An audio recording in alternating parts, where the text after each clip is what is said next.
Eh bien salut à tous, si aujourd'hui je fais cette vidéo un petit peu particulière, c'est tout simplement pour me décrire, afin que vous sachiez qui je suis réellement derrière la facette de Kelson.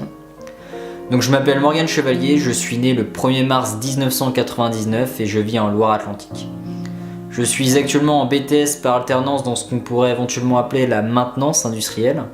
Donc d'ailleurs je ferai certainement une vidéo dédiée à ce sujet afin de vous expliquer en quoi ça consiste et puis pourquoi j'ai choisi cette filière professionnelle. Donc je pense que depuis toujours l'enseignement est une vocation. Selon moi, le but fondamental de la vie est de transmettre des connaissances acquises en fonction de nos expériences afin qu'elles puissent avoir un impact positif sur un processus visé. C'est pourquoi j'ai décidé de réaliser des vidéos il y a 4 ans, donc à l'âge de mes 15 ans. J'étais fasciné par les tortues, j'avais d'ailleurs acquis de l'expérience de par leur développement en captivité ainsi qu'en les observant. Je comparais également mes recherches avec celles observées dans des documentaires, des articles ou encore dans des livres. Au commencement de mon activité, j'avais seulement 2 tortues terrestres, chose qui a bien changé puisque à ce jour, j'ai 2 iguanes et un python en plus. Dans un premier temps, je réalisais des vidéos uniquement consacrées à la terrariophilie, c'est-à-dire le fait d'élever des espèces en captivité dans les meilleures conditions possibles. En d'autres termes, ça consiste à recréer un biotope sous une atmosphère engendrée artificiellement, qui est une chose bien entendu très délicate à reproduire chez soi.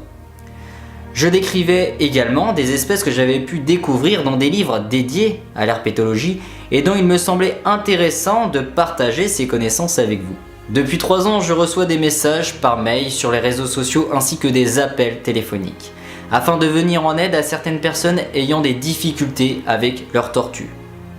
Dans la majeure partie des cas où l'on me contacte, c'est pour diagnostiquer des spécimens afin d'analyser des symptômes qu'ils peuvent éventuellement avoir, et dont la plupart du temps, je fais intervenir ces personnes sur la maintenance du terrarium où la tortue en question évolue. Dans un second temps, qui sont les cas les plus rares d'ailleurs, c'est pour leur conseiller des antibiotiques précis si leur tortue présente des symptômes de maladie. Alors certes, je n'ai aucun diplôme qui me représente en tant que vétérinaire, cependant, j'ai déjà eu l'occasion de soigner une de mes tortues avec des antibiotiques précis. C'est pourquoi je les recommande si le spécimen présente des symptômes de maladie que j'ai déjà pu observer. Et sur un stade avancé bien sûr, étant donné que je suis plus pour la médecine, disons, naturelle qu'artificielle, dans la mesure du possible. Ensuite, mon centre d'intérêt pour les tortues s'est élargi. J'ai décidé de non seulement continuer de faire des vidéos consacrées aux tortues, mais aussi sur les autres espèces animales appartenant à la branche herpétologique, c'est-à-dire sur les serpents, les lézards, les grenouilles et bien d'autres encore. J'ai donc décrit des espèces, mais aussi parlé de l'actualité qui était en lien direct avec les reptiles, comme par exemple la polémique des alligators en Louisiane ou encore les serpents rois aux îles Canaries. J'ai par la suite créé un site internet, qui est toujours d'actualité d'ailleurs, sur lequel je stocke mes connaissances que je transmets en vidéo.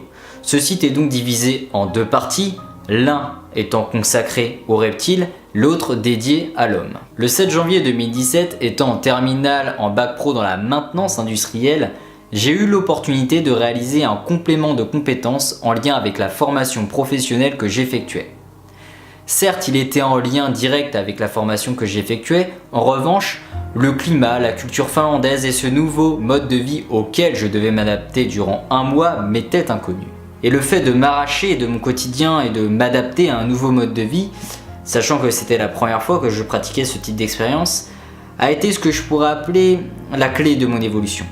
En effet, cette expérience n'a été ni plus ni moins qu'une ouverture d'esprit ainsi qu'une prise de conscience. Et suite à ce séjour, j'ai comme qui dirait eu un déclic. Et selon moi, cette expérience m'a purifié et mon but m'était révélé. À mon retour en France, c'est avec la maturité acquise de par cette expérience d'1 mois en Finlande à vivre de façon indépendante, m'a permis de me diversifier au sein de mes vidéos et ainsi d'accroître mes centres d'intérêt. Puisqu'en parallèle des vidéos que je réalisais dédiées à l'herpétologie, donc classifiées sous le nom de la communauté Herpéto, je me suis mis également à réaliser des vidéos dédiées à l'anthropologie, c'est-à-dire l'étude de l'homme sous toutes ses formes. J'ai commencé par mettre en relief l'évolution de l'humanité, sa place parmi les autres espèces du monde animal, ainsi que son comportement en société. Alors bien entendu, de temps à autre, je réalise des vidéos selon des réflexions philosophiques. Le fait de transmettre une façon de penser, comme par exemple la prise de recul ou la voie dérivée qui sont des sujets que j'ai déjà partagés en vidéo. Tout comme le faisait Darwin, j'ai pour habitude de me désinsérer de mon quotidien et de prendre du recul sur ma vie ainsi que sur celle d'autrui, afin de percevoir le monde différemment que les autres. Enfin, toutes ces vidéos qui vont concerner l'homme ainsi que la philosophie se classifient sous le nom de la communauté humano. Je pense que je suis encore et seulement au début de mon évolution.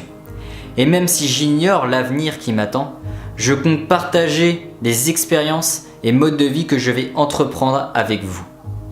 Puisque selon moi, cette chaîne YouTube n'est pas qu'une simple chaîne à mes yeux.